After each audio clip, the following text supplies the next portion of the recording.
नमस्कार दोस्तों, आपका हमारे YouTube चैनल में स्वागत है। पशु परिचर के लिए हमने नई टेस्ट सीरीज चालू की है। 10 दिन में आप पशु परिचर की तैयारी कर सकते हैं। इसमें फर्स्ट रिवीजन द्वारा मॉडल पेपर तैयार किए गए हैं। आप मॉडल पेपर को जल्दी जल्दी एक या दो बार, तीन बार, जितनी बार हो सके फर्स्ट रिवीजन कीजिए और इसमें आप कम समय में अच्छी तैयारी कर पाएंगे। और आपने यदि अगर चैनल को सब्सक्राइब नहीं किया तो चैनल को सब्सक्राइब कर लीजिए, वीडियो को लाइक कीजिए, शेयर कीजिए। अब देखते हैं आज का हमारा अपना मॉडल पेपर। खैरतल तिजारा जिला किस जिले से अलग कर बनाया गया? बहुत ही अच्छा प्रश्न है दोस्तों। इसका राइट आंसर हो जाएगा ये, इसको अलवर जिले से अलग करके बनाया गया है। यहाँ पर सी नंबर का ऑप्शन बिल्कुल सही। सेकंड नंबर का प्रश्न इसमें देखिए, निम्नांकित में से कौन सा स्थलाकृति अवस्थिति सही सुमेलित नहीं है? निम्नांकित में से या कौन सा सही सुमेलित नहीं है वो अपने को यहाँ पर बताना है। दोस्तों देखिए, पता चल गया होगा यहाँ पे आपको। उड़िया पठार है, ये माउंट आबू में है, बिल्कुल सही है। भाकर है, ये पूर्वी सिरोही में है, बिल्कुल सही है। लसाड़िया पठार है, राजसमंद, ये गलत हो जाएगा दोस्तों। राजसमंद नहीं, जयसमंद झील के पूर्व के अंदर जो कटापटा जो क्षेत्र है उसको दोस्तों बोलते हैं लसाड़िया का पठार। बोराट का पठार बोलते हैं कुंभलगढ़ और बगुंडा के मध्य का जो भाग है उसको बोराट का पठार बोलते हैं। यहाँ पर अपना इसमें right answer C number option बिल्कुल सही हो जाएगा। 3 नंबर का प्रश्न इसमें देखिए, इनमें से अरावली का कौन सा शिखर सर्वोच्च है, यानी कि सबसे ऊंचा है? बताइए कौन सा शिखर सबसे ऊंचा है। यहाँ पर आप देख सकते हैं दोस्तों, अतलगढ़, जरगा, रघुनाथगढ़, तारागढ़। तो दोस्तों आप सभी को पता है कि सबसे ऊंची चोटी तो गुरु शिखर है। गुरु शिखर के बाद में शेर आता है, फिर उसके बाद में देलवाड़ा, फिर जरगा। ठीक है, तो यहाँ पे जरगा दे रखा है। जरगा की ऊंचाई है वो दोस्तों 1431 मीटर है। ठीक है, तो यहाँ पर अपना इसमें बी नंबर का ऑप्शन बिल्कुल सही उत्तर इसमें हो जाएगा, याद रखना। ठीक है, आगे देखिए दोस्तों, यहाँ पे 4 नंबर का प्रश्न है, कैलाश सांकला संबंधित है, तो ये किससे संबंधित है? दोस्तों कैलाश सांकला है ये राष्ट्रीय बाघ संरक्षण से संबंधित है। इन्हें दोस्तों टाइगर मैन ऑफ इंडिया भी कहा जाता है। तो यहाँ पर अपना इसमें राइट आंसर हो जाएगा, बाघ संरक्षण से संबंधित है, सी नंबर का ऑप्शन बिल्कुल सही। आगे देखिए, वुड फॉसिल पार्क कहाँ पर स्थित है? वुड फॉसिल पार्क दोस्तों ये राष्ट्रीय मरु उद्यान जैसलमेर में स्थित है। ये जैसलमेर बाड़मेर में ये फैला हुआ है राष्ट्रीय मरु उद्यान, वहां पर है दोस्तों ये राष्ट्रीय मरु उद्यान। ठीक है, ये नंबर ऑप्शन बिल्कुल सही। आगे देखिए, राजस्थान का सबसे बड़ा कृषि जलवायु प्रदेश कौन सा है? दोस्तों राजस्थान का सबसे बड़ा कृषि जलवायु प्रदेश है वो कौन सा है? तो वो है अति शुष्क आंशिक सिंचित क्षेत्र। अति शुष्क आंशिक सिंचित क्षेत्र ये सबसे बड़ा कृषि जलवायु प्रदेश है। यहाँ पर बी नंबर का ऑप्शन बिल्कुल सही उत्तर इसमें हो जाएगा। दोस्तों मैं आपको इसमें बताऊं कि राजस्थान को जलवायु के आधार पर 10 कृषि जलवायु क्षेत्रों में विभाजित किया गया है। ठीक है दोस्तों, जिसको अपन बोल सकते हैं आईसी, आईसी बोल सकते हैं जिसको। ठीक है, और सबसे छोटा कृषि जलवायु प्रदेश है वो कौन सा है? तो वो आर्द्र दक्षिणी मैदानी क्षेत्र है, जिसको दोस्तों अपन फोर्थ सी बोल सकते हैं। ठीक है, या दोस्तों इसको फोर्थ सी बोल सकते हैं। ठीक है, तो यहाँ पर जो ये मैंने आपको बताया फर्स्ट सी या आईसी ये है दोस्तों, ये बीकानेर, जैसलमेर, चूरू का जो आंशिक भाग है वो इसमें सम्मिलित किया जाता है। यहाँ पर बी नंबर ऑप्शन बिल्कुल सही। आगे देखिए, गर्मियों के समय में भारत की महान मरुस्थल से चलने वाली गर्म हवा क्या कहलाती है? सभी को पता होगा दोस्तों, दो बोलते हैं उसे। ठीक है, ये नंबर ऑप्शन बिल्कुल सही। आगे देखिए, चंबल नदी का उद्गम कहां से है? दोस्तों चंबल नदी का उद्गम है वो मध्य प्रदेश के इंदौर जिले के महू छावनी के निकट है, जनापाव पहाड़ी से दोस्तों इसका उद्गम होता है। तो यहाँ पर इसका राइट आंसर हो जाएगा, जनापाव पहाड़ियों से चंबल नदी का उद्गम होता है।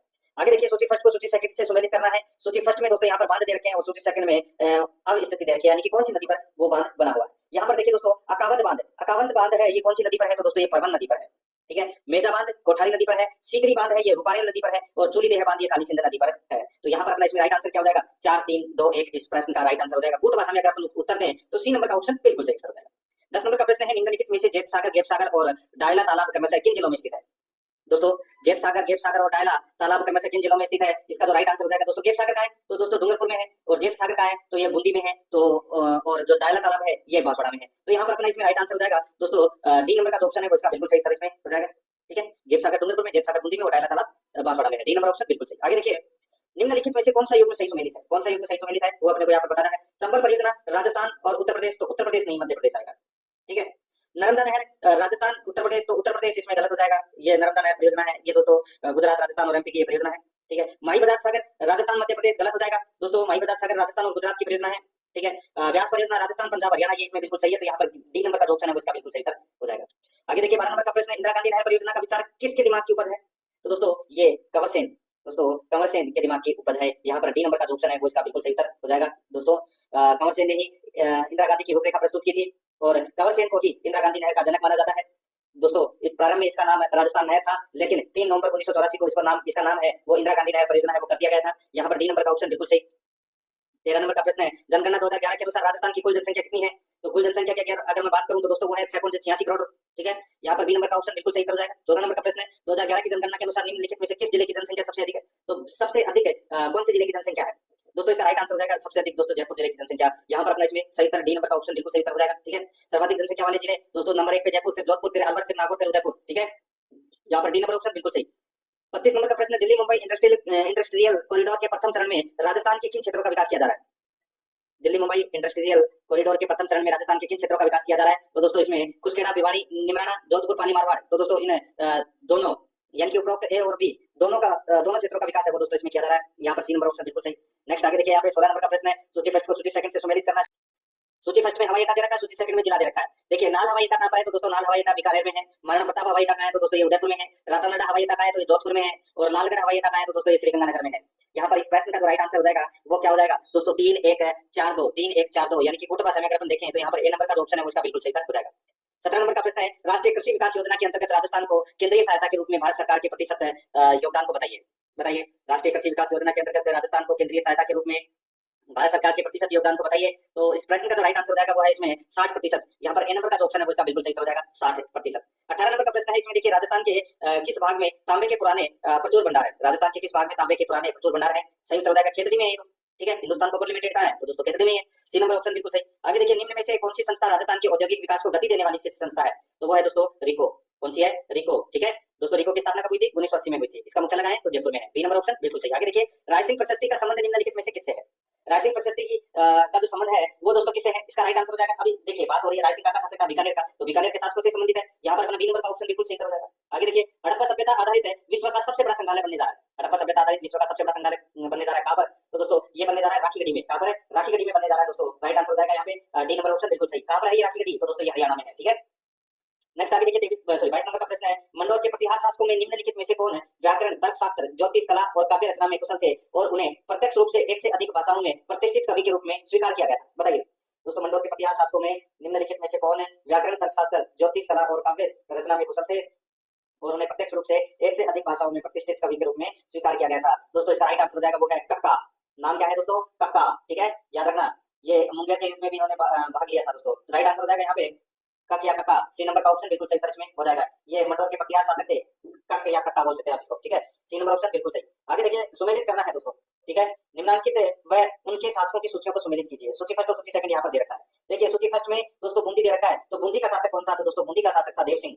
जोधपुर का शासक कौन था, तो दोस्तों जोधपुर का माल सिंह। जयपुर का शासक ईश्वरी सिंह और रणथंभौर का गोविंदराज। ये तो दोस्तों इसमें सारे के सारे पहले से ही सही सम्मिलित दे रखे हैं। तो इस प्रश्न का जो राइट आंसर हो जाएगा वो है 1 2 3 4 यानी कि ए नंबर का ऑप्शन बिल्कुल सही हो जाएगा। आगे देखिए राजस्थान में 1857 का संग्राम कहां से शुरू हुआ था, दोस्तों सभी को पता होगा ये तो दोस्तों नसीराबाद से शुरू हुआ था दोस्तों ये। ठीक है 28 मई 1857 को 15वीं बंगाल नेटिव इन्फेंट्री के सैनिकों ने दोस्तों दिन के 3 बजे विद्रोह की शुरुआत की थी और तोप खाने पर अधिकार कर लिया था। यहाँ पर अपना इसमें राइट आंसर हो जाएगा नसीराबाद में। ठीक है 28 मई 1857 को शुरू हुई थी। बी नंबर ऑप्शन बिल्कुल सही। आगे देखिए निम्नलिखित में से कौन बिजोलिया किसान आंदोलन से संबंधित द्वितीय जांच आयोग के सदस्य नहीं थे। दोस्तों यहाँ पे मैं आपको बताऊं, देखिए जो बिजोलिया किसान आंदोलन था, ठीक है इससे संबंधित द्वितीय जांच आयोग के सदस्य नहीं थे। रमाकांत मालवीय थे, ठाकुर राज सिंह थे, मेहता तख्त सिंह थे, लेकिन बिंदुलाल भट्टाचार्य ये नहीं थे।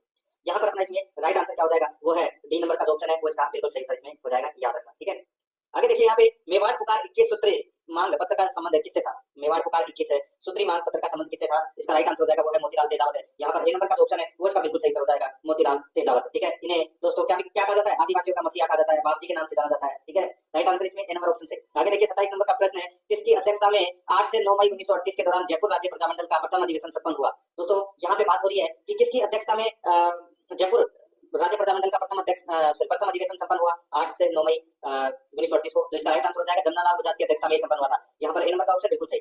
28 नंबर का प्रश्न इसमें देखिए मत्स्य संघ राजस्थान के गठन का प्रथम चरण था, इनमें से कौन से राज्य या सूबे इस संघ का हिस्सा थे। बताइए मत्स्य संघ राजस्थान के गठन का प्रथम चरण था, इनमें से कौन से राज्य सूबे इस संघ का हिस्सा थे। इसका जो राइट आंसर हो जाएगा वो है अलवर, भरतपुर, धौलपुर, करौली। अलवर, भरतपुर, धौलपुर, करौली। यहाँ पर ए नंबर का ऑप्शन बिल्कुल सही हो जाएगा। आगे देखिए प्राचीन भारतीय लिपिमाला के प्रसिद्ध लेखक थे, प्राचीन यानी कि भारतीय प्राचीन लिपिमाला के प्रसिद्ध लेखक थे, तो वो कौन थे, तो वो थे दोस्तों गौरीशंकर हीराचंद ओझा। यहाँ पर डी नंबर का जो ऑप्शन है वो इसका बिल्कुल सही उत्तर इसमें हो जाएगा। आगे देखिए यहाँ पे 30 नंबर का प्रश्न है, राजपुताना के प्रसिद्ध कवि निम्नलिखित में से कौन थे। राजपुताना के प्रसिद्ध कवि निम्नलिखित में से कौन थे जो रास बिहारी बोस जैसे क्रांतिकारियों के निकट संपर्क में थे। तो इसका राइट आंसर हो जाएगा दोस्तों वो है इसमें ठाकुर केसरी सिंह बारट। यहाँ पर सी नंबर का ऑप्शन बिल्कुल सही, ठाकुर केसरी सिंह बारट। आगे देखिए 31 नंबर का प्रश्न है, वैदिक कृष्ण रुक्मिणी के रचयिता किस शासक के दरबारी कवि थे। दोस्तों इसका राइट आंसर हो जाएगा वो है इसमें अकबर। दोस्तों ये अकबर के दरबारी कवि थे दोस्तों कौन। अब आपको ये भी पता होना चाहिए कि ये जो वैदिक कृष्ण रुक्मिणी ग्रंथ है ये किसके द्वारा लिखा गया था, तो ये पृथ्वीराज राठौड़ के द्वारा लिखा गया था। और दोस्तों इसी को कवि जो दुस्साहड़ा थे उन्होंने इसको 5वां वेद और 19वां पुराण कहा था। ठीक है और ये अकबर के दरबारी कवि थे दोस्तों। राइट आंसर हो जाएगा यहाँ पे सी नंबर का ऑप्शन बिल्कुल सही।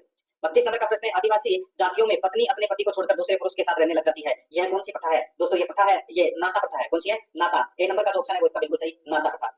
आगे देखिए दोस्तों यहाँ पे 33 नंबर का प्रश्न है, गरीबदास जी, संतदास जी, जगन्नाथ जी, माधवदास जी आदि संतों का संबंध किस संप्रदाय से माना जाता है। दोस्तों इसका जो संबंध है वो धातु पंथ से संबंधित माना जाता है। दोस्तों धातु पंथ के संस्थापक संत दादू दयाल थे और दोस्तों इनके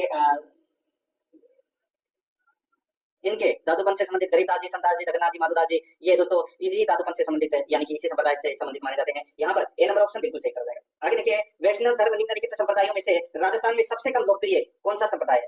दोस्तों वैष्णव धर्म का सबसे कम लोकप्रिय संप्रदाय है वो कौन सा है? तो वो है दोस्तों चैतन्य। यहाँ पर ए नंबर का ऑप्शन बिल्कुल सही उत्तर हो जाएगा। इसे दोस्तों गौड़ीय या ब्रह्म संप्रदाय भी कहते हैं इसे। राइट आंसर हो जाएगा ए नंबर ऑप्शन सही। आगे देखिए, निम्न में से कौन सा वस्त्र राजस्थान में प्रतिष्ठित का यानी सॉरी प्रतिष्ठा का सूचक माना जाता है? कौन सा वस्त्र राजस्थान में प्रतिष्ठा का सूचक माना जाता है? इसका सही उत्तर हो जाएगा वो है दोस्तों पगड़ी। यहाँ पर सी नंबर का जो ऑप्शन है वो इसका बिल्कुल सही उत्तर हो जाएगा और ये पुरुषों के सिर पर बांधे जाने वाला वस्त्र है। यहाँ पर सी नंबर ऑप्शन सही। आगे देखिए, कंडोरा पहना जाता है। दोस्तों कंडोरा है ये राजस्थानी महिलाओं द्वारा कमर पर पहने जाने वाला आभूषण है। यहाँ पर इसमें राइट आंसर हो जाएगा कमर का आभूषण है दोस्तों।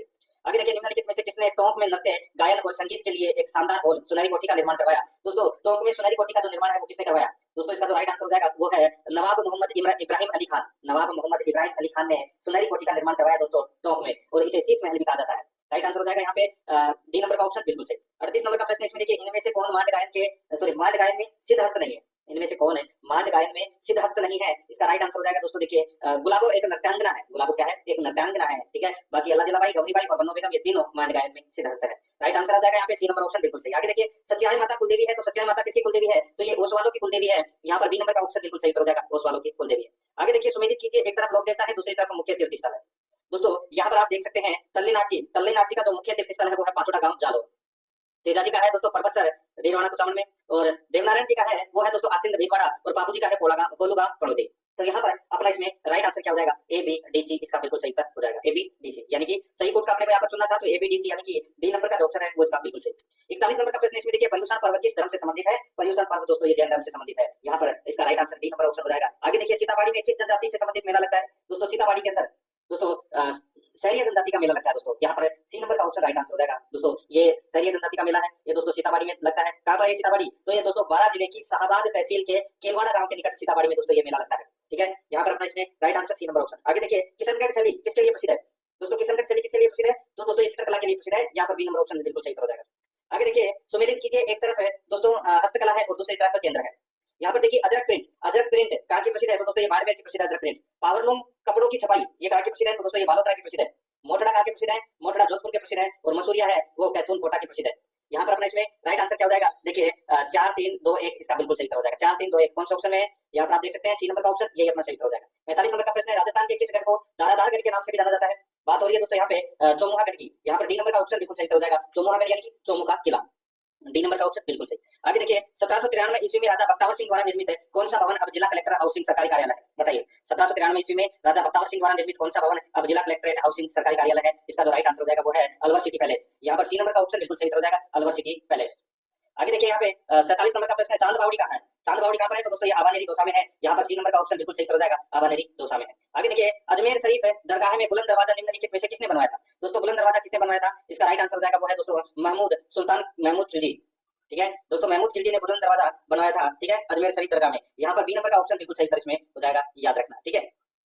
आगे देखिए दोस्तों, यहाँ पे निम्नलिखित में से कौन सा लोक नृत्य भीलों में लोकप्रिय है? तो भीलों का लोक नृत्य है वो कौन सा है? इसका राइट आंसर हो जाएगा वो है गौरी नृत्य। यहाँ पर सी नंबर का ऑप्शन राइट आंसर हो जाएगा गौरी नृत्य। आगे देखिए, अंतरराष्ट्रीय स्तर पर ख्याति प्राप्त जानकीलाल भांड का संबंध है किस लोक नाट्य से है? तो दोस्तों वो है जानकीलाल भांड, ये दोस्तों स्वांग से संबंधित है। यहाँ पर बी नंबर का ऑप्शन बिल्कुल सही हो जाएगा, स्वांग। स्वांग का अर्थ होता है दोस्तों यानी कि देवी देवताओं की तरह मेकअप करना, वेशभूषा उनसे संबंधित वेशभूषा धारण करना, ठीक है, कोई ऐतिहासिक पौराणिक चीजें धारण करना, उसको बोलते हैं बैरूपिया कला, ठीक है। तो यहाँ पर अपना इसमें राइट आंसर बी नंबर का। में से कौन सा भौतिक परिवर्तन का उदाहरण?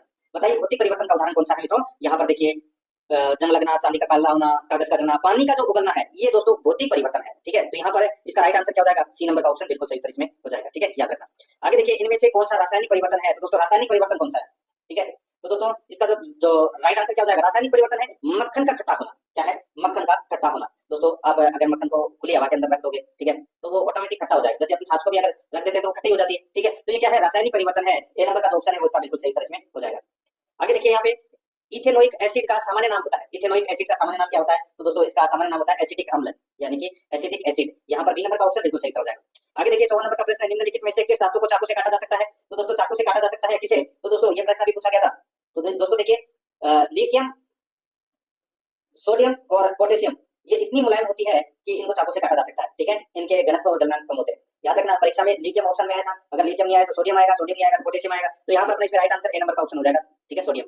आगे देखिए पीतल की मिश्र धातु है दोस्तों, पीतल की मिश्र धातु है तो ये कॉपर प्लस जिंक है, कॉपर प्लस जिंक है, यानी कि दोस्तों सीधा सा आप बोल सकते हैं तांबा प्लस जिंक, यानी कि तांबा प्लस जस्ता। यहाँ पर अपना इसमें राइट आंसर हो जाएगा सी नंबर ऑप्शन, बिल्कुल सही। आगे देखिए निम्नलिखित में से कौन सा अधातु कमरे के तापमान पर द्रव अवस्था में होता है? निम्नलिखित में से कौन सा अधातु कमरे के तापमान पर द्रव अवस्था में होता है? इसका जो राइट आंसर हो जाएगा वो है ब्रोमीन।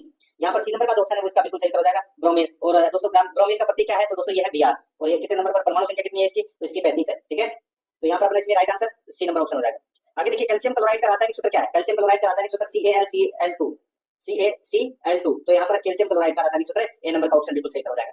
आगे देखिए यहाँ पे देखिए प्रोस्टेट ग्रंथि के श्रावण का कार्य है, तो दोस्तों वो कार्य है स्पर्म सक्रियता को प्रोत्साहित करना। यहाँ पर सी नंबर का ऑप्शन बिल्कुल सही हो जाएगा। 59 नंबर प्रश्न इसमें देखिए निम्नलिखित में से कौन सा धातुओं के संदर्भ में असत्य कथन है? तो कौन सा धातुओं के संदर्भ में असत्य कथन है? यहाँ पर आप देख सकते हैं दोस्तों वे विद्युत ऋणात्मक होती है, वे विद्युत ऋणात्मक होती है। ये दोस्तों धातुओं के संदर्भ में असत्य कथन है, ठीक है। वे तन्य और आघात वर्धनीय होती है, बिल्कुल सही है। वे ताप और विद्युत की सुचालक होती है, बिल्कुल सही है। इनका गलनांक और क्वथनांक कुछ होता है, बिल्कुल सही है। वे विद्युत ऋणात्मक होती है, ये गलत हो जाएगा, ठीक है दोस्तों। अपना इसमें सही उत्तर क्या हो जाएगा? वो है ये धनावेशित होती है दोस्तों, ठीक है। डी नंबर का ऑप्शन बिल्कुल सही हो जाएगा। आगे देखिए 60 नंबर का प्रश्न है सोडियम कार्बोनेट का रासायनिक सूत्र क्या है? सोडियम कार्बोनेट का रासायनिक सूत्र है दोस्तों Na2CO3। ये सोडियम कार्बोनेट का सूत्र है, जिसे अपन धोने का सोडा भी बोल सकते हैं। यहाँ पर अपना इसमें डी नंबर का ऑप्शन बिल्कुल सही। आगे देखिए वह कौन सी, यानी कि कौन सी वह प्रक्रिया है जिसमें अम्ल और क्षार मिलकर लवण और जल का निर्माण करते हैं? तो दोस्तों वो है उदासीनीकरण। यहाँ पर ए नंबर का ऑप्शन बिल्कुल सही हो जाएगा, उदासीनीकरण, ए नंबर ऑप्शन सही। आगे देखिए एक समतल दर्पण में 2m यानी कि 2m ऊंचाई की वस्तु का पूर्ण प्रतिबिंब, यानी कि 2 मीटर ऊंचाई की वस्तु का पूर्ण प्रतिबिंब देखने के लिए दर्पण की न्यूनतम ऊंचाई कितनी होनी चाहिए? तो न्यूनतम ऊंचाई दोस्तों उससे आधी होनी चाहिए, यानी कि 1 मीटर। यहाँ पर 1 नंबर का ऑप्शन यानी कि ए नंबर ऑप्शन बिल्कुल सही। आगे देखिए परावर्तन के नियम लागू होते हैं दोस्तों। परावर्तन के नियम है वो देखिए केवल समतल दर्पण पर, केवल अवतल दर्पण पर और केवल उत्तल दर्पण पर। तो यहाँ पर इसका राइट आंसर हो जाएगा इन सभी दर्पणों पर परावर्तन का नियम लागू होता है, डी नंबर ऑप्शन बिल्कुल सही। आगे देखिए लेंस किससे बनता है? लेंस किससे बनता है? तो दोस्तों इसका राइट आंसर हो जाएगा ये दोस्तों क्राउन कांच एवं फ्लिंट कांच के प्रयोग से बनाए जाते हैं, लेंसों का निर्माण होता है। यहाँ पर अपना इसमें राइट आंसर हो जाएगा फ्लिंट कांच। तो यहाँ पर बी नंबर ऑप्शन बिल्कुल सही। 65 नंबर का प्रश्न इसमें देखिए निकट दृष्टि दोष से पीड़ित व्यक्ति 20 सेमी से 100 सेमी तक स्थित वस्तुओं को देख सकता है। निकट दृष्टि दोष से पीड़ित व्यक्ति 20 सेमी से 100 सेमी तक स्थित वस्तुओं को देख सकता है, ठीक है। अनंत पर स्थित वस्तुओं को देखने के लिए उसे किस प्रकार का तथा किस फोकस दूरी वाला लेंस प्रयुक्त करना पड़ेगा? तो दोस्तों उसके लिए उसको दोस्तों अवतल लेंस 100 सेमी का प्रयोग करना होगा। यहाँ पर डी नंबर का ऑप्शन बिल्कुल सही इसमें हो जाएगा, ठीक है। अनंत की वस्तुएं देखने के लिए दोस्तों अवतल लेंस जिसकी फोकस दूरी 60 सेंटीमीटर हो वो प्रयुक्त करना होगा, डी नंबर ऑप्शन बिल्कुल सही। आगे देखिए एक निकट दृष्टि वाली आंख के लिए क्या सही नहीं है? एक निकट दृष्टि वाली आंख के लिए क्या सही नहीं है? दोस्तों यहाँ पर देखिए इस प्रकार की आंख का दोष उत्तल लेंस की सहायता से सही किया जा सकता है। इस प्रकार की आंख का दोष उत्तल लेंस की सहायता से सही किया जा सकता है। यहाँ पर डी नंबर का ऑप्शन बिल्कुल सही हो जाएगा। आगे देखिए डायोप्टर किसकी इकाई है? डायोप्टर किसकी इकाई है? तो दोस्तों ये लेंस की क्षमता की इकाई है दोस्तों, ये डायोप्टर। यहाँ पर ए नंबर ऑप्शन बिल्कुल सही हो जाएगा। आगे देखिए किस नेत्र रोग में द्वि अवतल लेंसों का उपयोग किया जाता है? किस नेत्र रोग में द्वि अवतल लेंसों का उपयोग किया जाता है? इसका राइट आंसर हो जाएगा निकट दृष्टि दोष में। यहाँ पर बी नंबर का ऑप्शन बिल्कुल सही हो जाएगा।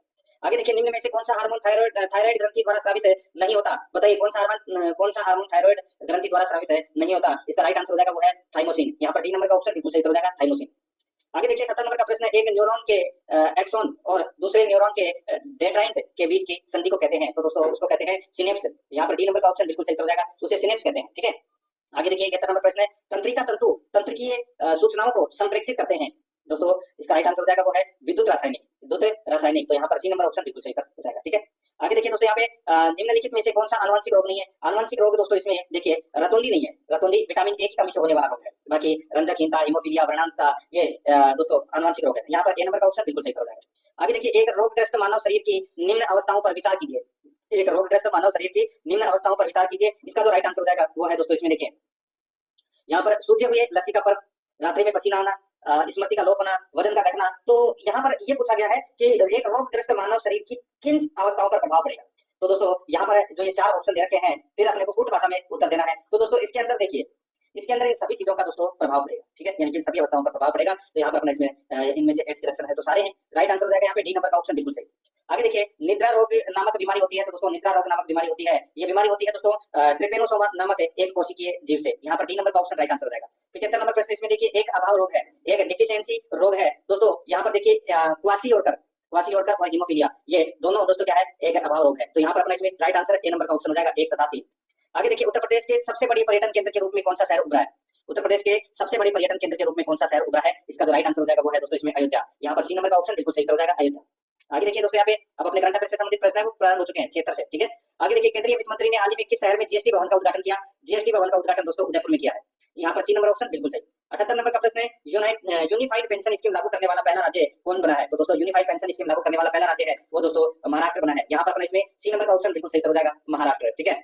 आगे देखिए दोस्तों, यहाँ पे 79 नंबर का प्रश्न है विज्ञान धारा योजना किस विभाग के तहत आती है? दोस्तों विज्ञान धारा योजना है ये विज्ञान और प्रौद्योगिकी विभाग के अंतर्गत आती है। यहाँ पर सी नंबर ऑप्शन बिल्कुल सही। आगे देखिए उत्तर प्रदेश के सबसे बड़े पर्यटन केंद्र के रूप में कौन सा शहर उभरा है? तो दोस्तों कौन सा शहर उभरा है उत्तर प्रदेश के सबसे बड़े पर्यटन केंद्र के रूप में? तो दोस्तों वो है अयोध्या। यहाँ पर सी नंबर ऑप्शन बिल्कुल सही अयोध्या।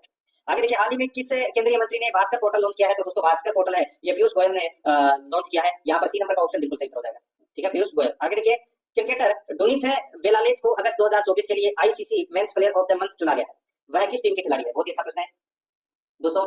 यहाँ पर देखिए ये श्रीलंका के खिलाड़ी है दोस्तों डुनिथ वेलालेज, ठीक है। इनको और दोस्तों इनके साथ में हर्षिता जो समारा विक्रमा है इनको भी दोस्तों ICC player of the month के रूप में नामित किया है। यहाँ पर अपना इसमें राइट आंसर हो जाएगा ये श्रीलंका के खिलाड़ी है दोस्तों, ए नंबर ऑप्शन बिल्कुल सही। आगे देखिए सीताराम येचुरी का निधन हो गया, वह किस क्षेत्र के प्रसिद्ध हस्ती थे? तो दोस्तों कौन से क्षेत्र के प्रसिद्ध हस्ती थे? इसका जो राइट आंसर हो जाएगा वो है राजनीति के प्रसिद्ध हस्ती थे दोस्तों, ये बी नंबर ऑप्शन बिल्कुल सही। आगे देखिए भारत सरकार ने वरिष्ठ नागरिकों के लिए कितने लाख रुपए की स्वास्थ्य बीमा को मंजूरी दी है? तो दोस्तों वो है इसमें 5 लाख रुपए की, डी नंबर का ऑप्शन बिल्कुल सही हो जाएगा। आगे देखिए हाल ही में किस देश ने 79वें महासभा सत्र में संयुक्त राष्ट्र के सदस्य के रूप में सीट ग्रहण की? तो दोस्तों वो है सूडान। तो यहाँ पर अपना इसका राइट आंसर हो जाएगा डी नंबर का ऑप्शन बिल्कुल सही, तो इसमें हो जाएगा, याद रखना, ठीक है।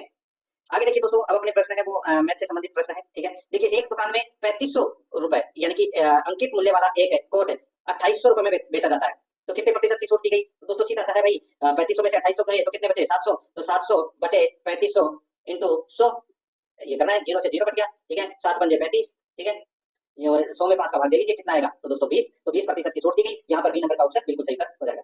आगे देखिए अरविंद अपनी आय का 75% खर्च करता है, यानी कि 100 रुपए है तो 100 रुपए में से वो 75 खर्च कर देता है, ठीक है, शेष बचा लेता है दोस्तों। 25% वो क्या करता है? बचा लेता है। उसकी आय में 20% वृद्धि हो जाने पर, यानी कि अब उसकी आय कितनी है? 120, वह अपने खर्च में 10% की वृद्धि कर देता है, तो यानी कि दोस्तों 75 में वो 10% की वृद्धि कर देता है, ठीक है। तो सीधा सा है कि भाई 80.5, ठीक है, 7.5 यानी कि 82.5।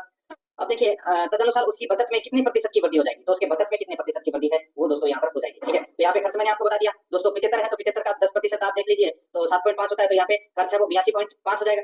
अब अपने को क्या करना है दोस्तों, ज्यादा कुछ खास करने की जरूरत है नहीं। अब 120 में से 82.5 गए तो कितने बचे? तो दोस्तों ये बचे अपने पास में 37.5, ठीक है, ये 37.5 है, ये क्या है? ये बचाता है वो, ठीक है भाई। 82.5 रुपए तो वो खर्च करता है, ठीक है, और 37.5 रुपए वो क्या करता है? बचाता है। अब दोस्तों यहाँ पर देखिए पहले कितने बचा रहा था? वो 25 रुपए बचा रहा था, तो 37.5 में से 25 गए तो कितने बचे? तो दोस्तों 12.5 बचे, 12.5 बचे। अब ये 12.5 है, ये दोस्तों 25 के कितने प्रतिशत है? तो दोस्तों सीधा सा है 50% है। 12.5 बटे 25 इंटू 100 करोगे तो दोस्तों कितना आ जाएगा? 50। यहाँ पर बी न सॉरी सी नंबर का ऑप्शन राइट आंसर हो जाएगा।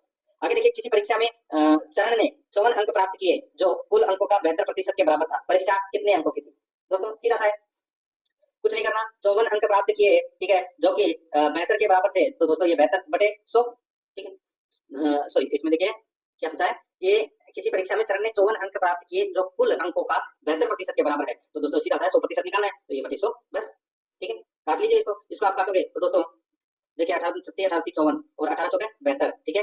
तो यहाँ पे ये कट गया दोस्तों 100 से 25 बार, ठीक है, 25 75, तो यहाँ पर 75 अंकों की परीक्षा थी दोस्तों। यहाँ पर ए नंबर ऑप्शन बिल्कुल सही। आगे देखिए एक वस्तु का अंकित मूल्य 760 रुपए है, ऑफ सीजन में इसे 722 रुपए में बेचा जाता है, वस्तु पर छूट का प्रतिशत है वो ज्ञात करें। दोस्तों देखिए 760 है और ऑफ सीजन में कितना है? 722, तो कितने का घाटा कर रहा है दोस्तों? ये 38 रुपए का, 38 रुपए की क्या कर रहा है दोस्तों? ये छूट दे रहा है। तो यहाँ पर आप देख सकते हैं दोस्तों, ठीक है, अंकित मूल्य 760 है, ऑफ सीजन में इसे 722 रुपए में बेचा जाता है, तो दोस्तों सीधा सा है भाई 38 बटे 760 इंटू 100, दोस्तों 0 से 0 कट गया, 38 इंटू 2 करोगे तो दोस्तों यह 76 आ जाएंगे, तो दोस्तों 10 में 2 का भाग दे दीजिए, कितना आएगा? 5, तो यहाँ पे 5% इसका राइट आंसर हो जाएगा, सी नंबर का ऑप्शन बिल्कुल सही। आगे देखिए यदि किसी लेनदेन में हुई हानि विक्रय के 1/5 के बराबर है तो हानि प्रतिशत है लगभग कितना होगा? दोस्तों यहाँ पे देखिए हानि 1 की है तो विक्रय मूल्य कितना है? 5 है, ठीक है, तो क्रय मूल्य कितना होगा? तो दोस्तों क्रय मूल्य 6 हो जाएगा, ठीक है। तो यहाँ पे हानि प्रतिशत निकालना है तो दोस्तों 1/6 इंटू 100, तो यहाँ पर कितना हो जाएगा? तो दोस्तों 16.67%, तो यहाँ पर अपना इसमें right answer D number option हो जाएगा। आगे देखिए एक निश्चित धनराशि पर 9% वार्षिक ब्याज की दर से 2 वर्ष का चक्रवृद्धि ब्याज 3762 रुपए है, तो धनराशि कितनी है? दोस्तों तो धनराशि है वो कितनी है? यहाँ पर आप देख सकते हैं इसके अंदर देखिए चक्रवृद्धि ब्याज दे रखा है दोस्तों 3762 रुपए, ठीक है। और एक निश्चित धनराशि पर 9% ब्याज की दर दे रखी है, 2 वर्ष का चक्रवृद्धि ब्याज है वो 3762 है। अब आप ऑप्शन उठा के देख लीजिए दोस्तों, इसका अगर मैं एवरेज निकाल के देखूं तो दोस्तों करीबन 1800 रुपए एक साल का ब्याज होगा, ठीक है। और 9% यानी कि आसपास दोस्तों इसका जो सही उत्तर है अगर मैं बात करूं तो 18,000 के आसपास इसका सही उत्तर होना चाहिए, ठीक है। देखिए 20,000 का जो 9% है, ऑप्शन उठा के कर लीजिए। ऑप्शन उठा के करोगे तो दोस्तों देखिए 20,000 का अगर अपन 9% देखें तो कितना हो जाएगा, तो देखिए 10% इसमें होगा, वो होगा दोस्तों 2000, तो 9% 1800 हो जाएगा। 1800 इसमें जोड़ दीजिए तो कितने हो जाएंगे, तो दोस्तों 21,800 हो जाएगा। और 21,800 का 9% और जोड़ोगे तो दोस्तों इसमें देखिए 1962 आ जाएंगे, ठीक है। और ये जो 1962 और 1800 ये चक्रवर्ती ब्याज 3762 यहाँ पर दे रखा है, ठीक है। यहाँ पर अपना 20,000 इसका राइट आंसर हो जाएगा इसमें।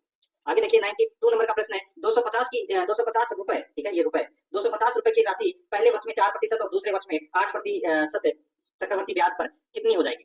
दोस्तों देखिए 250 का आप 4% निकाल लीजिए सबसे पहले तो देखिए ये 25 बार गया और ये आ गया दोस्तों 10, यानी कि इसमें 250 रुपए में आप क्या करोगे, 10 रुपए और जोड़ दोगे, कितना हो जाएगा 260।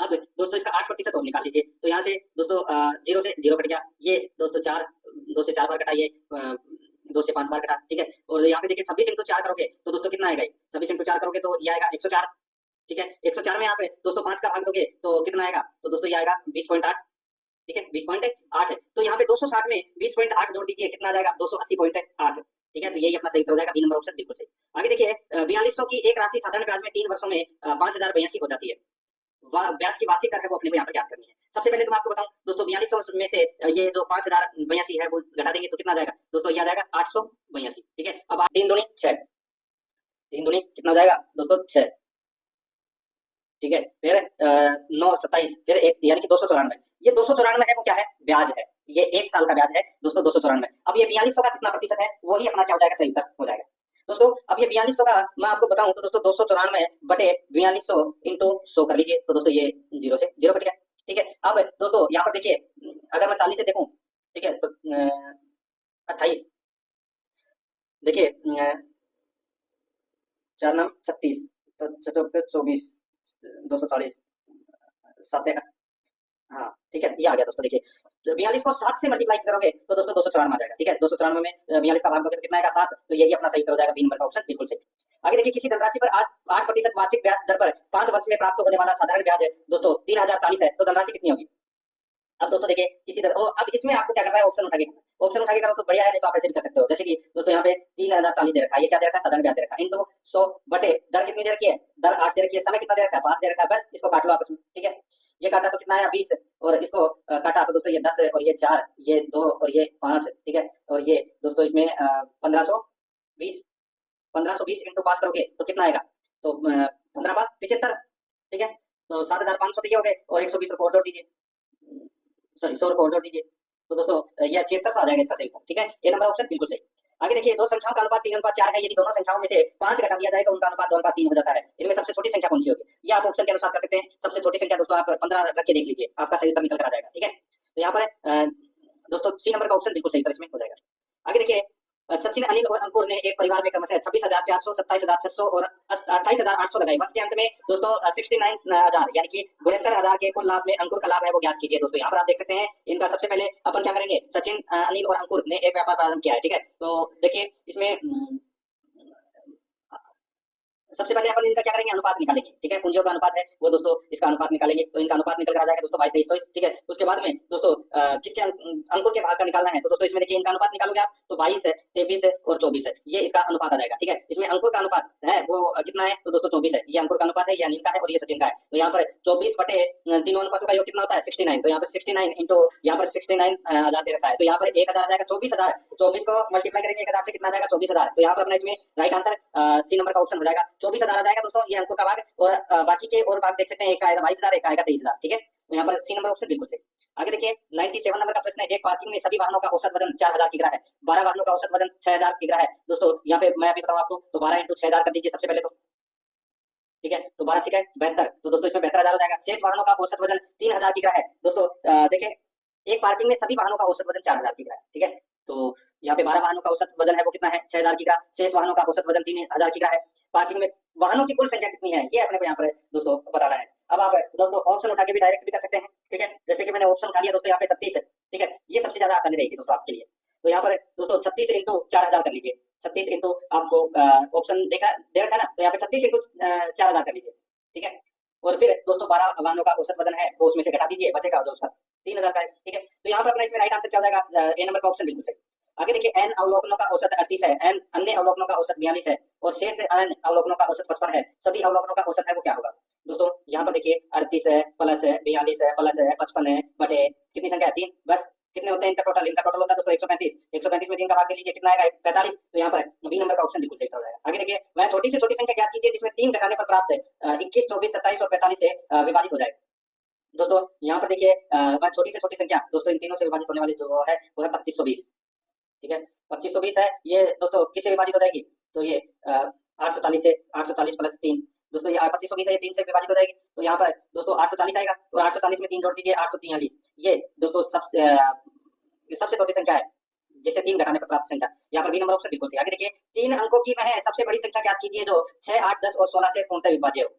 दोस्तों वो है 240, ठीक है। यहाँ पर अपना सी नंबर का ऑप्शन राइट आंसर हो जाएगा। आगे देखिए अब अपन प्रश्न पशुपालन से संबंधित कर लेते हैं, भाग ब से संबंधित। देखिए मुर्गी के अंडे का औसत भार कितना है, मुर्गी के अंडे का औसत भार है वो कितना है दोस्तों, इसका राइट आंसर हो जाएगा वो है इसमें 57 ग्राम, ठीक है। दूध की विकसित अम्लता ज्ञात करने का जो परीक्षण है वो कौन सा है, तो वो है दोस्तों सीओबी टेस्ट यानी कि उबालने पर फटने वाला परीक्षण। तो यहाँ पर अपने इसमें सी नंबर का ऑप्शन बिल्कुल सही। आगे देखिए पशु में मुख पका रोग का लक्षण है, मुख पका रोग का लक्षण क्या है, तो दोस्तों जुगाली में दिक्कत आना, अधिक लार गिरना, मुंह से दुर्गंध, ये मुख पका रोग के लक्षण है। तो यहाँ पर इसका राइट आंसर हो जाएगा ऑप्शन डी नंबर ऑप्शन बिल्कुल सही। आगे देखिए पशुओं में सामान्य प्रबंधन के लिए प्रबंधन के अंतर्गत सम्मिलित की जाती है, पशुओं में सामान्य प्रबंधन के अंतर्गत सम्मिलित की जाती है। तो दोस्तों इसमें बधियाकरण, नवजात की देखरेख है, सिंग रोधन, तो इसका राइट आंसर हो जाएगा ऑप्शन डी नंबर का ऑप्शन बिल्कुल सही। आगे देखिए मशीन द्वारा दुग्ध दोहन विधि का लाभ है, मशीन द्वारा दुग्ध दोहन विधि का लाभ है वो क्या है दोस्तों, इसमें देखिए इसमें स्वच्छ दूध उत्पादन, कम श्रमिकों की आवश्यकता, अधिक दूध देने वाले पशुओं में दुग्ध दोहन का आसानी से होगा। यहाँ पर इसका राइट आंसर हो जाएगा उपरोक्त सभी, डी नंबर ऑप्शन बिल्कुल सही। आगे देखिए कराकुल प्रजाति है दोस्तों, ये कराकुल प्रजाति है तो दोस्तों ये भेड़ की प्रजाति है कराकुल, ठीक है। राइट आंसर हो जाएगा यहाँ पे ए नंबर ऑप्शन बिल्कुल सही। आगे देखिए गाय में किस प्रकार का अपरा पाया जाता है, गाय में किस प्रकार का अपरा पाया जाता है, तो दोस्तों ये कोटी लिबनरी अपरा पाया जाता है। यहाँ पर बी नंबर का ऑप्शन बिल्कुल सही था, इसमें हो जाएगा, ठीक है। आगे देखिए दोस्तों यहाँ पे भैंस में औसत गर्भधारण काल कितने दिनों का होता है, बताइए भैंस में औसत गर्भधारण काल कितने दिनों का होता है, ये होता है दोस्तों 310 दिन का। यहाँ पर ए नंबर का ऑप्शन बिल्कुल सही 310 दिन का होता है। आगे देखिए निम्नलिखित में से कौन पोल्ट्री फार्मिंग में आमतौर पर शामिल नहीं है, पोल्ट्री फार्मिंग में दोस्तों कौन शामिल नहीं होता, यहाँ पर मैं आपको बताऊं देखिए मुर्गी, बतख, टर्की ये शामिल होती है लेकिन गाय नहीं होती, ठीक है। यहाँ पर इसमें राइट आंसर हो जाएगा वो है ए नंबर का ऑप्शन बिल्कुल सही हो जाएगा। आगे देखिए दोस्तों यहाँ पे बकरी के मांस को कहते हैं, तो दोस्तों बकरी के मांस को क्या कहते हैं, ये बोलते हैं दोस्तों चेवन, ठीक है। भैंस के मांस को बोलते हैं दोस्तों बफिन, गाय के मांस को बोलते हैं बीफ, भेड़ के मांस को बोलते हैं मटन और बकरी के मांस को बोलते हैं दोस्तों चिवान, ठीक है। सुअर के मांस को पोर्क बोलते हैं और मुर्गी के मांस को चिकन बोलते हैं। यहाँ पर अपना इसमें ए नंबर ऑप्शन बिल्कुल सही। आगे देखिए जहरबाद रोग किस जीवाणु के संक्रमण से फैलता है, तो दोस्तों ये फैलता है देखिए क्लोस्ट्रीडियम सोबियाई जीवाणु से फैलता है दोस्तों ये जहरबाद रोग, ये सी नंबर का ऑप्शन है वो इसका राइट आंसर हो जाएगा, इसमें याद रखना, ठीक है। आगे देखिए दोस्तों यहाँ पे 112 नंबर का प्रश्न है, विशेष रूप से मांस के लिए पाले जाने वाले कुक्कुट पक्षी कहलाते हैं, तो दोस्तों वो कहलाते हैं बॉयलर कहलाते हैं, ठीक है। यहाँ पर बी नंबर का ऑप्शन है उसका बिल्कुल सही, बॉयलर कहते हैं दोस्तों से, जो विशेष रूप से मांस के लिए ही पाले जाते हैं। आगे देखिए यहाँ पे पशुओं में दुग्ध श्रवण काल अवधि है यानी कि स्तनपान की अवधि कितनी है पशुओं में, तो वो है दोस्तों इसमें 305 दिन। यहाँ पर डी नंबर का ऑप्शन है वो इसका बिल्कुल सही था, इसमें हो जाएगा। आगे देखिए 114 नंबर का प्रश्न है, बकरी की किस नस्ल को दूध की रानी के नाम से जाना जाता है, बताइए दूध की रानी के नाम से किसको जाना जाता है, तो इसका राइट आंसर हो जाएगा वो है दोस्तों साइनेन, ठीक है। साइनेन या साइनेन को दोस्तों दूध की रानी के नाम से जाना जाता है। तो यहाँ पर अपने इसमें राइट आंसर क्या हो जाएगा वो है इसमें बी नंबर का ऑप्शन है वो इसका बिल्कुल सही हो जाएगा, ठीक है। ये बकरी की एक नस्ल है जो बकरियों में जर्सी के नाम से जानी जाती है, ठीक है। ये साइनेन याद रखना, साइनेन भी बोलते हैं इसे, तो यहाँ पर बी नंबर ऑप्शन बिल्कुल सही। आगे देखिए 115 नंबर का प्रश्न है, कीटोसिस रोग एक प्रकार का है, कीटोसिस रोग एक प्रकार का क्या है, तो वो उपापचय है दोस्तों, ये यहाँ पर डी नंबर का ऑप्शन बिल्कुल सही हो जाएगा। आगे देखिए रानीखेत बीमारी से पक्षियों के कौन से अंग प्रभावित होते हैं, दोस्तों ये अंग प्रभावित होते हैं श्वसन और तंत्रिका, यहाँ पर डी नंबर का ऑप्शन है उसका बिल्कुल सही हो जाएगा, श्वसन और तंत्रिका, ठीक है। मुर्गियों में होने वाली घातक बीमारी है दोस्तों, ठीक है। डी नंबर ऑप्शन बिल्कुल सही। आगे देखिए शरीर में लगी चोट की मरम्मत के लिए किस प्रकार के कोशिका विभाजन का प्रयोग किया जाता है, तो दोस्तों इसमें केवल समसूत्री विभाजन का प्रयोग है वो किया जाता है। यहाँ पर ए नंबर का ऑप्शन बिल्कुल सही इसमें हो जाएगा। आगे देखिए पशु में कील दांतों की संख्या होती है, तो दोस्तों पशु में कील दांतों की संख्या है वो कितनी होती है, 4 होती है, ठीक है। राइट आंसर हो जाएगा इसमें सी नंबर ऑप्शन बिल्कुल सही। आगे देखिए दूध में अम्लीयता परीक्षण करते हैं, दूध में अम्लीयता परीक्षण करते हैं दोस्तों, ये NaOH द्वारा दोस्तों ये अम्लीयता परीक्षण करते हैं। यहाँ पर ए नंबर का ऑप्शन है वो इसका बिल्कुल सही हो जाएगा। आगे देखिए दोस्तों लाल अतिसार रोग किसके द्वारा फैलता है, लाल अतिसार रोग है ये प्रोटोजोआ के द्वारा फैलता है, यहाँ पर डी नंबर का ऑप्शन बिल्कुल सही हो जाएगा। आगे देखिए पशुओं को एक ही जगह बांध कर रखना जिससे वे घूम नहीं सके उस आवास को कहते हैं, पशुओं को एक ही जगह बांध कर रखना जिससे वे घूम नहीं सके उस आवास को कहते हैं, तो दोस्तों उस आवास को स्टेचियन बोन कहते हैं। यहाँ पर बी नंबर का ऑप्शन बिल्कुल सही, स्टेचियन बोन, ठीक है, यानी कि बंद पशु आवास बोल सकते हैं आपसे। आगे देखिए गाय के दूध में प्रोटीन की मात्रा होती है, तो दोस्तों गाय के दूध में प्रोटीन की मात्रा दोस्तों 3.58% पाया जाता है, ठीक है। तो यहाँ पे इसका राइट आंसर 3 से 5% आप मान लीजिए, यहाँ पर अपना इसमें सही उत्तर हो जाएगा, ए नंबर ऑप्शन बिल्कुल सही। आगे देखिए बड़ा आकार ऊंचा कद रोमन नाक बड़े लटके कान व पीछे घने बाल वाली बकरी की नस्ल है वो कौन सी है? बड़ा आकार ऊंचा कद रोमन नाक बड़े लटके कान व पीछे घने बाल वाली बकरी की नस्ल है, तो इसका राइट आंसर हो जाएगा वो है दोस्तों इसमें जमुनापारी। यहाँ पर सी नंबर का ऑप्शन बिल्कुल सही उत्तर हो जाएगा जमुनापारी। आगे देखिए निम्न में से गलत सुमेलित है, दोस्तों गलत सुमेलित कौन सी है मुझे बताना है। जर्सी कहाँ की है? जर्सी है वो कहाँ की है दोस्तों नस्ल? तो दोस्तों ये जर्सी द्वीप की है, ठीक है, जर्सी द्वीप की। गर्मी से दोस्तों ये गर्मी द्वीप की है, और दोस्तों ये आयरशायर है ये दोस्तों स्कॉटलैंड की है, और रेंडेन है ये दोस्तों डेनमार्क की है, और जर्सी ये जर्सी द्वीप का है तो स्विट्जरलैंड में, ठीक है। तो यहाँ पर जो इसका जो राइट आंसर हो जाएगा दोस्तों इसमें देखिए सॉरी इसमें स्विट्जरलैंड है वो इसमें गलत दे रखा है। ये स्विट्जरलैंड की तो दोस्तों ब्राउन स्विस है, सॉरी ब्राउन स्विस है वो स्विट्जरलैंड की नस्ल है, यानी कि उसका उद्गम वहीं से माना जाता है, और जर्सी है ये जर्सी द्वीप की। तो यहाँ पर ए नंबर का ऑप्शन राइट आंसर हो जाएगा, ये इसमें गलत दे रखा है, ठीक है। आगे देखिए दोस्तों यहाँ पे मासाई लैंड का इलाका औपनिवेशिक शासन से पहले कहाँ फैला हुआ था? तो दोस्तों ये फैला हुआ था उत्तरी केन्या से तंजानिया के घास के मैदान तक। यहाँ पर बी नंबर का ऑप्शन बिल्कुल सही हो जाएगा। आगे देखिए भारत में वन संरक्षण के लिए निम्नलिखित में से कौन सा समुदाय आधारित दृष्टिकोण है? तो दोस्तों वो है संयुक्त वन प्रबंधन, ए नंबर ऑप्शन बिल्कुल सही। आगे देखिए जुगाली करने वाले पशुओं के ऊपरी जबड़ों में कर्तन दंत नहीं है, जिसे होकर उत्तकों की एक मोटी व कठोर सतह होती है, जिसे कहते हैं, बताइए दोस्तों। यहाँ पर इस प्रश्न को दोस्तों दोबारा देखिए, मैं आपको इस प्रश्न के बारे में दोस्तों बताता हूँ। तो देखिए यहाँ पे क्या पूछा गया है, तो इसमें जुगाली करने वाले पशुओं के ऊपरी जबड़ों में कर्तन दंत नहीं होकर उत्तकों की एक मोटी व कठोर सतह होती है, उसे कहते हैं, तो दोस्तों उसे क्या कहते हैं? दोस्तों उसे कहते हैं दंत्यपुरा बोलते हैं, ये नंबर ऑप्शन बिल्कुल सही। आगे देखिए दूध का अपेक्षित घनत्व ज्ञात करने के लिए कौन सा उपकरण काम में लिया जाता है? तो वो लिया जाता है दोस्तों लैक्टोमीटर, ये नंबर का ऑप्शन बिल्कुल सही लैक्टोमीटर। आगे देखिए दुग्ध जबर किसकी कमी के कारण होता है? तो दोस्तों ये होता है कैल्शियम की कमी के कारण, यहाँ पर बी नंबर का ऑप्शन बिल्कुल सही। आगे देखिए प्लाई माउथ रॉक नस्ल मुर्गी किस वर्ग की है? प्लाई माउथ रॉक नस्ल मुर्गी किस वर्ग की है? इसका राइट आंसर हो जाएगा वो है अमेरिकन वर्ग की, यहाँ पर बी नंबर का ऑप्शन बिल्कुल सही। आगे देखिए प्रशीतन इकाई में दूध को किस ताप पर ठंडा व भंडारित किया जाता है? प्रशीतन इकाई में दूध को किस ताप पर ठंडा व भंडारित किया जाता है? इसका राइट आंसर हो जाएगा वो है 4 से 5 डिग्री से, ये नंबर का ऑप्शन बिल्कुल सही। आगे देखिए भारतीय नस्ल की गाय जो औसत दूध देती है तथा जिसके कान पत्ते जैसे मुड़े रहते हैं, भारतीय नस्ल की गाय कौन सी है जो औसत दूध देती है जिसके कान पत्ते जैसे मुड़े होते हैं? तो वो है दोस्तों गिर, यहाँ पर सी नंबर का ऑप्शन राइट आंसर हो जाएगा। आगे देखिए केंद्रीय बकरी शोध संस्थान स्थित है, तो दोस्तों ये कहाँ पर है? तो ये मखदूम में है दोस्तों, ये कहाँ पर है? मखदूम में है। मखदूम कहाँ है? तो दोस्तों ये उत्तर प्रदेश में है, ठीक है। यहाँ पर ए नंबर ऑप्शन बिल्कुल सही। आगे देखिए उत्तरी अफ्रीका में कौन सा चरवाहा समुदाय निवास करता है? तो दोस्तों वो करता है बेदुइन्स, यहाँ पर बी नंबर का ऑप्शन बिल्कुल सही।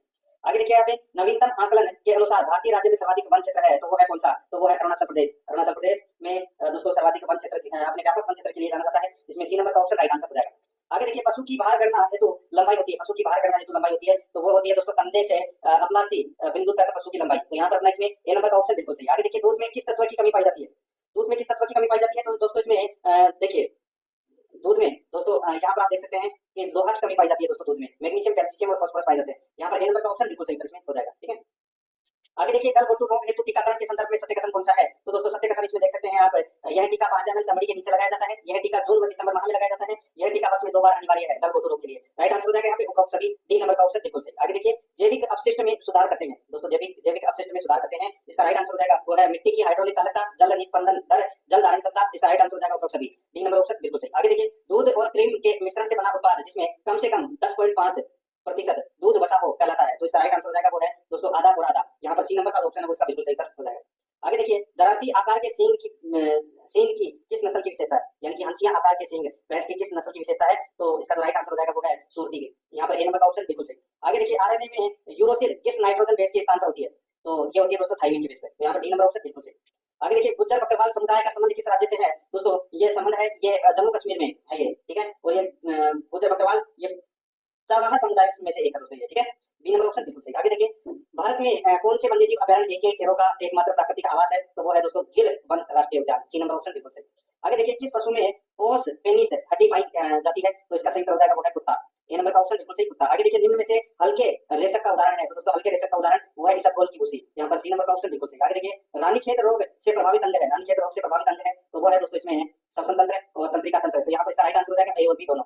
आगे देखिए कपूर का उपयोग किया जाता है, दोस्तों कपूर का उपयोग किया जाता है तो यहाँ पर जीवाणुरोधक व उत्तेजक, ज्वररोधी गैसर, कीटनाशी, तो इसका राइट आंसर हो जाएगा उपरोक्त सभी, डी नंबर का ऑप्शन बिल्कुल सही।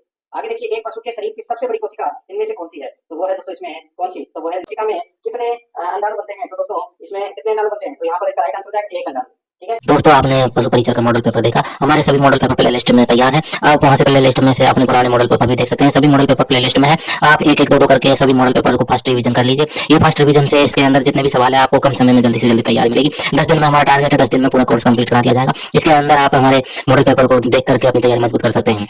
वीडियो देखने के लिए आपका बहुत बहुत धन्यवाद। चैनल को सब्सक्राइब कर लीजिए अगर सब्सक्राइब नहीं किया है तो।